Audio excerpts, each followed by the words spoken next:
ओम श्री गुरु सत्ताय नमः। सभी को प्रणाम। पिछले वीडियो में आपने सुना परम पूज्य गुरुदेव ने पंचमुखी गायत्री माता और हमारी आत्मा पर चढ़े 5 आवरण जो पंचकोश के नाम से जाने जाते हैं के बारे में समझाया। गुरुदेव की मथुरा से जाने का समय आ गया था। विदाई सम्मेलन में आदर्श विवाहों का आंदोलन शुरू हुआ, जिससे पूज्यवर बहुत खुश हुए। ये पूछने पर कि इतने बड़े मिशन को जो इतने श्रम से बनाया था उसे छोड़कर वे मथुरा से जा रहे हैं, तो उसकी देखभाल कौन करेगा। परम पूज्य गुरुदेव ने आदरणीय लीलापत जी की ओर देखकर कहा, हम मिशन को इसे सौंप कर जा रहे हैं।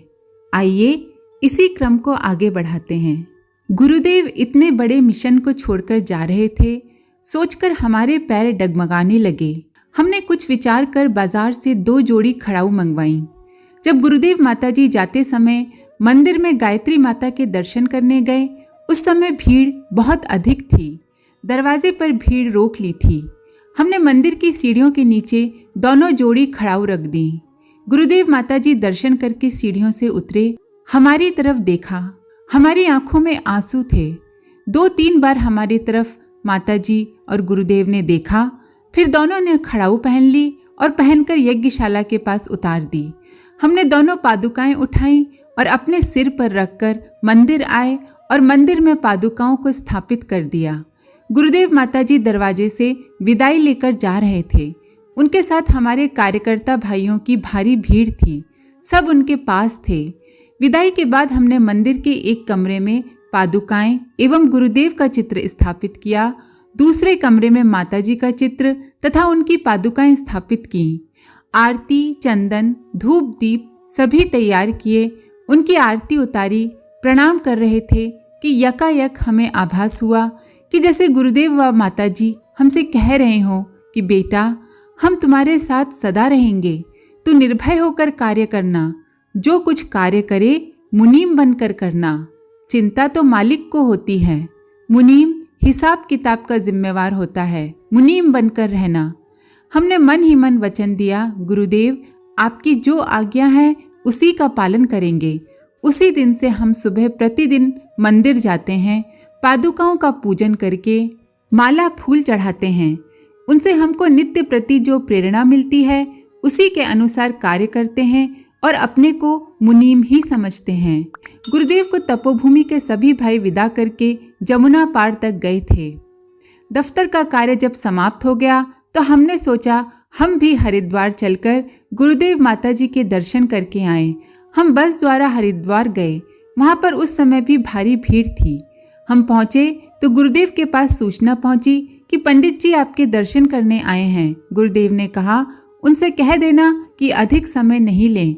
जो कोई भी बात हो थोड़ी देर में ही कह दें। हम गुरुदेव के पास दर्शन करने गए और प्रणाम किया। गुरुदेव बोले, बेटा कितना पैसा बचा है। हमने बतला दिया कि गुरुदेव विदाई सम्मेलन में इतना खर्च हुआ है। गुरुदेव बोले, मैंने तुझसे कहा था अगर विदाई सम्मेलन नहीं करता तो वह पैसा जो खर्च हुआ है गायत्री तपोभूमि की व्यवस्था में काम आता। हमने कहा, गुरुदेव हमारा गुरु हमारे साथ है। चलते समय उन्होंने हमसे कहा था कि हम हमेशा तुम्हारे साथ रहेंगे। गुरु हमारा सब कार्य पूरा करेंगे। गुरुदेव ये सुनकर मुस्कुराए और बोले, बेटा तू ब्राह्मण का जीवन जीना, तुझे कोई कमी नहीं रहेगी। हमको आशीर्वाद देकर कहा कि हमारा और माताजी का आशीर्वाद तेरे साथ है। हमने कहा, गुरुदेव हम अब तो ब्राह्मण के बालक हैं और ब्राह्मण का जीवन जी रहे हैं। गुरुदेव बोले, बेटा ब्राह्मण कोई जाति नहीं होती, बल्कि ये वृत्ति होती है। ब्राह्मण उसको कहते हैं जो शुद्ध पवित्र जीवन, दोष दुर्गुण रहित जीवन तथा सूर्य जैसा जीवन जीता है। सूर्य कभी भी विश्राम नहीं करता। ब्राह्मण हमेशा श्रम करता रहता है, विश्राम नहीं करता। सूर्य समय पर उगता है। ब्राह्मण को भी समय पर ही प्रत्येक कार्य करना चाहिए। अगर सूर्य भगवान नहीं उगे तो सारा संसार ही नष्ट हो जाएगा। जितने भी जीव जंतु हैं सब सूर्य के सहारे जीवित हैं। इसी प्रकार ब्राह्मण मर गया तो सारा संसार मर जाएगा। अगर आज देश में ब्राह्मण जीवित रहता तो आज धर्म की ये हालत नहीं होती। ब्राह्मण अंतःकरण में बैठा है, सोया हुआ है, उसको जगाना है। तुझे किसी बात की कमी नहीं रहेगी। कभी भी हिम्मत मत हारना। गायत्री माने हिम्मत, साहस। हमारी गायत्री कमजोरों की, बुजदिलों की नहीं है। हमारी गायत्री साहस वालों की, हिम्मत वालों की है। हमारे सामने कितनी समस्याएं आई हैं, परंतु हमने कभी भी हिम्मत नहीं हारी। तुम भी कभी साहस मत हारना। हमने कभी हिम्मत नहीं हारी। कितनी समस्याओं का सामना करना पड़ा। गुरुदेव के द्वारा जो भी बातें हमें बताई गई, हमने उनको जीवन में उतारा और उन पर अब तक अमल कर रहे हैं। गुरुदेव से बातें करने के बाद अब हम माताजी के दर्शन करने गए। माताजी नीचे कमरे में तख्त पर बैठी थीं। जैसे ही हमने माताजी के दर्शन किए, वैसे ही हम एकदम रो पड़े और उनके चरणों में गिर पड़े।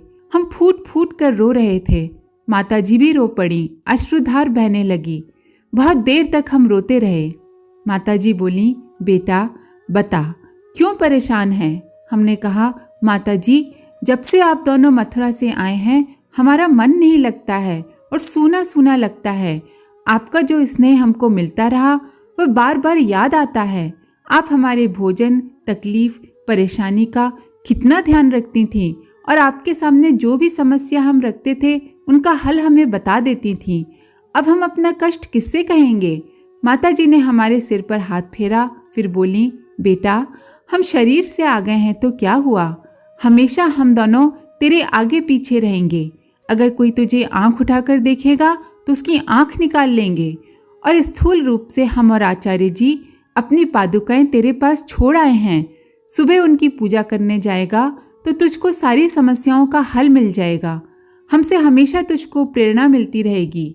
तू मेरा प्यारा बेटा है। हमेशा जब भी शांति कुंज में प्रवचन होता था या माताजी किसी से बातें करती, तब कहती, लड़के तो मेरी लाखों की तादाद में हैं, पर बेटा मेरा एक ही है।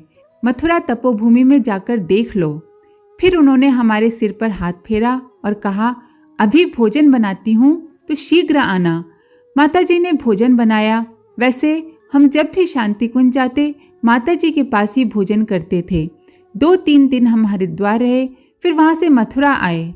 यहाँ की व्यवस्थाएं गड़बड़ा रही थी, उनको संभाला।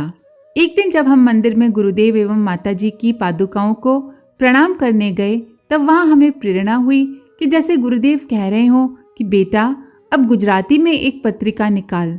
तब से हम दिन भर विचार करते रहे, पैसा नहीं है, गुजराती पत्रिका कहाँ से निकलेंगी। दूसरे दिन फिर प्रणाम करने गए, तब प्रेरणा आई कि गुजरात जाओ, वहाँ पर अपनी समस्या को कह, व्यवस्था हो जाएगी। हम विचार करते रहे गुजरात किसके पास जाएं। हम गुरुदेव के साथ आनंद कई बार गए थे, जिससे वहाँ के परिजनों से घनिष्ठ संपर्क हो गया था। वहाँ 5-6 भाई उस समय शाखा का कार्य संभालते थे। हमने उन भाइयों से अपनी बात कही कि हमारा विचार है गुजराती में पत्रिका निकालें। उन्होंने कहा, हमारे लिए क्या सेवा है, कितना धन चाहिए? हमने कहा 25,000 तो चाहिए ही, इससे कम हो तो भी काम चलाएंगे। सब भाई बोले, अब 5 दिन के लिए हमारे अनुसार कार्यक्रम बना लें। हमने 15 दिन के लिए उनको समय दे दिया। आनंद शाखा ने 108 कुंड का गायत्री यज्ञ का आयोजन रखा। उसमें 5 दिन के लिए हमें बुलाया। धन की व्यवस्था का पूरा आश्वासन दे दिया था। हम वापस मथुरा आए। बाद में आनंद शाखा के भाइयों का पत्र आया कि 108 कुंड का यज्ञ रखा है, इन तारीखों पे आपको आना है। पत्र पढ़ने के बाद हमने एक दिन पहले आने की सहमति आनंद के भाइयों को दे दी तथा बड़ौदा स्टेशन के लिए रिजर्वेशन करा लिया। हम बड़ौदा पहुंचने से पहले विचार कर रहे थे कि हमें लेने कोई नया व्यक्ति भेज दिया तो हम तो उसको पहचान भी नहीं पाएंगे। परंतु जब स्टेशन पर गाड़ी पहुंची तो देखा कि लगभग 100 भाई बहन माला हाथ में लिए खड़े हैं, गायत्री माता की जय बोल रहे हैं। जय घोषों से प्लेटफॉर्म गूंज रहा था। हम देखकर आश्चर्य में रह गए। गाड़ी ठहरी, हम सब गाड़ी से उतरे। एक भाई ने हमसे कहा, चुप रहना, हम जैसा कहें आप वैसा करें, आप देखते रहो, बोलना नहीं। सब भाई बहनों ने हमें माला पहनाई। हमको बड़ा आश्चर्य हुआ कि हम गुरुदेव के साथ गुजरात कई बार आए, परंतु ऐसा स्वागत तो गुरुदेव का भी नहीं हुआ था। बड़ौदा से हमको आनंद ले गए। वहाँ से करीब 1 मील दूर पर चांदी की बग्घी खड़ी थी। उसमें घोड़े जुते थे और बहनें कलश लेकर खड़ी थीं। भाइयों के हाथ में झंडे बैनर थे, जयकारे बोल रहे थे। हमको कार से उतारकर बग्घी में बिठाया गया और फूलों की बड़ी माला हमको पहनाई। जुलूस वहां से यज्ञशाला तक आया। वहां पर हमारा प्रवचन भी रखा था। उन भाइयों ने जनता में ऐसा प्रचार कर दिया था कि बड़ा महात्मा यज्ञ में आया है। हजारों आदमी हमारे दर्शनों को घूमते थे। हम मन ही मन कह रहे थे, गुरुदेव क्या करा रहे हैं, परंतु हम चुप थे। 4 दिन तक यज्ञ चला और इस यज्ञ में सभी भाई बहनों ने भरपूर धन दिया। जब हमारी विदाई हुई तब वहां के भाइयों ने हमको 1 लाख की थैली भेंट की। हम थैली को लेकर धन्य हो गए। हमने मन ही मन गुरुदेव को धन्यवाद दिया और सोचा, गुरुदेव आपने तो हमारे अर्थ की व्यवस्था कर ही दी। गुजराती पत्रिका का प्रकाशन प्रारंभ हो गया। गुजरात में गुजराती पत्रिका गई तब गुजरात के सभी भाई बहन बहुत प्रसन्न हुए, क्योंकि हिंदी में पत्रिका पढ़ने में उन्हें बहुत कठिनाई होती थी।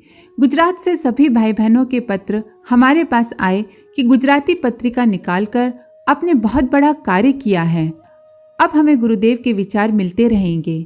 अब हमने सोचा कि अभी हमारे पास काफ़ी पैसा बचा है जो आनंद की शाखा ने दिया है। अब हमको मुख्य साहित्य गुजराती भाषा में निकालना चाहिए। हम बड़ौदा, आनंद, अहमदाबाद, सौराष्ट्र सभी स्थानों पर गए और वहाँ के भाइयों से हमने गुजराती में साहित्य निकालने को कहा। सभी भाइयों ने हमको विश्वास दिलाया कि वो हमारे साथ हैं। जो भी सेवा तन मन धन की पड़ेगी वो हमारा साथ देंगे। इस प्रकार 1 वर्ष हमको गुजराती साहित्य में लग गया। वहाँ साहित्य छपाने के बाद सारा साहित्य मथुरा ले आए। फिर हमने सेट बनवाए। कुछ सेट हम आनंद ले गए। वहाँ के भाइयों ने, जिन्होंने हमें थैली भेंट की थी, उनको हमने साहित्य भेंट किया। वहाँ के भाई बहुत प्रसन्न हुए। बोले, पंडित जी आपने गुजरात पर बहुत बड़ा उपकार किया है। अब गुजराती साहित्य पढ़ने से गुजरात में गुरुदेव के विचार फैलेंगे।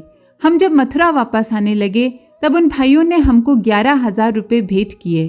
हमने उनको छपाई आदि का खर्चा बतला दिया था। हिसाब को देखकर बहुत प्रसन्न हुए। हमने कहा, भाई हम तो आपके मुनीम हैं। जो धन आप भाइयों ने दिया था उसका हिसाब देना हमारा कर्तव्य था। आनंद से वापस मथुरा आ गए। अब हमारा साहस 100 गुना बढ़ गया।